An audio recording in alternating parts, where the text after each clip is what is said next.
Hey there, Glenn with the Toy Temple, and today we've got a Black Series Star Wars Dewback figure. But you can see here it's got the nice green Dewback, complete with saddle. Little preview right here of the Stormtrooper that it comes with, or Sandtrooper. On the back, this is the mounted unit for the Tatooine planet, and it shows all the different poses you can do with them, and it looks very fun, very cool. I'm excited to open it up, and I hope you'll join me.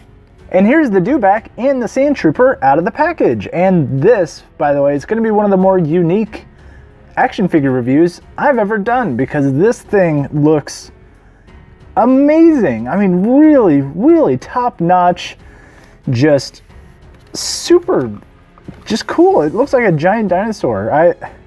I'm ready to just get to playing with it. The Sandtrooper, though, he's good. Just out of the package, just looking at him, he looks very good. Looks like a Stormtrooper. He's got some sand damage to him. You know, it's a dirty planet. Tatooine's kind of one of those backwater trash planets, and he looks like he's a trash Stormtrooper. You see right here on the back, he's got a little backpack full of probably water to feed this guy. It actually reminds me of a proton pack, which I think is pretty funny. And it just kind of fits right there on his back. So, very cool. Let's, which one should I do first? Let's do the Dewback first. So the Dewback, I like this thing a lot. It's going to be very difficult for me to display it, though. It has all kinds of articulation just all over the place, but the thing I'm most impressed with is the girth of it. Like, something like this, anybody else, they would have done it, you know, hollow. It wouldn't have felt as girthy as this, but it feels very big. You know, it's giant, but it feels as though it were real, like a little baby lizard almost. I love the saddle. The saddle actually pops right out, just like that. And that's what it looks like on the inside. You're probably going to want to keep it in there because it doesn't look right without it, and there's no insert to take that off. But we'll put the Sandtrooper on top of that near the end. But for right now, we're going to check more out on this guy. Let's check out those chompers. Ooh, look at that. Look at the paint detail in there. You can see the tongue. Ooh, it's got me. Ooh, it's got me. Ooh, ooh, bad. Bad Dewback. He's got very, very cool detailed teeth. All the way in the back, you can see they painted the tongue, and it just looks so real. Looks wet. Looks kind of happy too. The eyes have that polish on them. Makes it look like he's kind of real. And the skin on it feels scaly. And they did each individual little scale on this. The pouches on the saddle don't open. Do you really want opening pouches on this? Maybe. But he doesn't come with anything to put in there, so why would they open? Articulation-wise, there is all kinds. His legs, they're a little tight. They don't go all the way forward, but they get just enough going. He's got individual toe articulation on the rear. In the front, the 3 toes articulate right there, and it looks as though the fronts and the rears are all the same. He's got ankle pivot.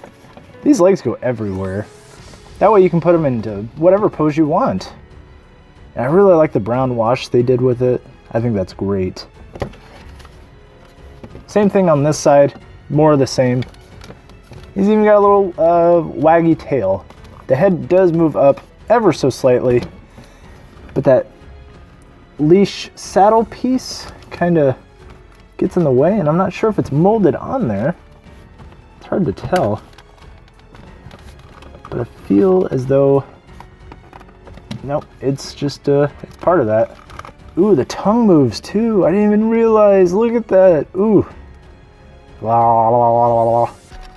This thing is so funny. I like it. I just can't quit looking at this thing. I'm going on and on about it, but it's very, very neat.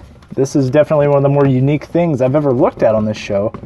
One thing I am noticing is if you don't put him just right, he'll start to be weighed down by the weight of his own body. It's very neat. So, now that I've gushed enough about this guy, let's take a look at that Sandtrooper.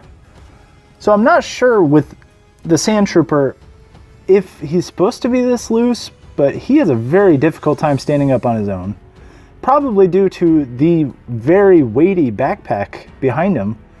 But I know that's how it's supposed to fit on him because this little shoulder pouch goes over, what else? His shoulder. So just be aware that if you get this set, the hinges and the hips, they are very, very loose. Articulation wise, he's got it where it counts, I suppose. You know, he's got the double jointed knees, single jointed elbows, which is the norm for most Black Series figures, but I don't know, the smudginess on the paint, it just looks like he's a little bit muddy. I don't know, the one on this part on the box just looked a little bit better. The Sandtrooper does come with twisty wrist, comes with trigger finger, ankle rockers, which will come in handy here real soon, you'll see. Ankle pivot, goes kind of up, kind of down, but those hips, they're just so loose, even for me that's a little bit too loose. He will have a hard time going all the way 360 because of that backpack, especially if you want some paint rub right there. That'll be a little bit difficult. And especially on this side, you can kind of see that fits all the way around.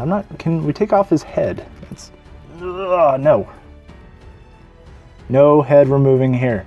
Accessory wise, I feel like there could be some explanation for some of this stuff. Like, is this a filter right here?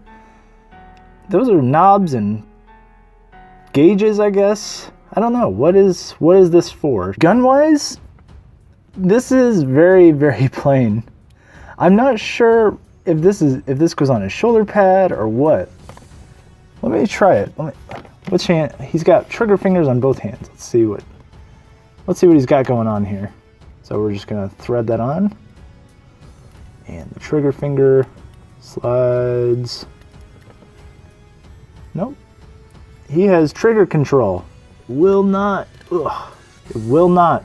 reach all the way into the hole right there. What I will display him with is the prod. And I don't know, it reminds me of a lance almost. And it's a lot plainer. I mean, it's just a thin piece of plastic. Both pieces, the gun and this, are both unpainted, unfortunately. But we can use our imaginations. It's just a thin plastic piece of plastic. I mean, what do you want me to say about it? I'm gonna have to film this one-handed because of the scale of it, but he fits pretty well, honestly. The leash fits right into his hand, and he additionally has the prong right there, which works, and I like it a lot. I really do. I think it works on a cosmetic level, but seeing him sit like this, I don't know. He just doesn't look very comfortable. I mean, you can see like the gap all the way in there.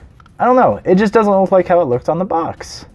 And the Dewback looks super great. I mean, just out of this world, really fantastic, but I'm just not sold on this Stormtrooper.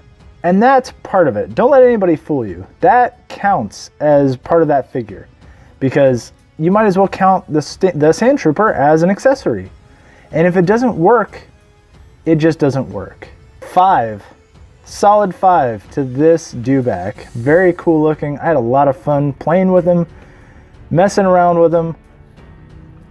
1.5 out of 5 for you, Mr. Sandtrooper. I am not sold on you or your accessories.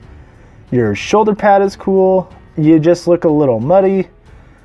I'm not buying it. I'm gonna probably replace you with somebody else. But the complete package though, 3.5 out of 5. That's a pretty good score. But if there was some way to make him fit on there or make him not as loose, it would have been just out of this world amazing. The thing is, man, if you see it cheap, you know, Walmart had it for cheap. That's why I got it. Get yourself a Dewback today. Just do something about him. So with that, thank you very much for watching. Check us out on Instagram and Twitter at The Toy Temple. And remember, you are never too old to enjoy the things you love.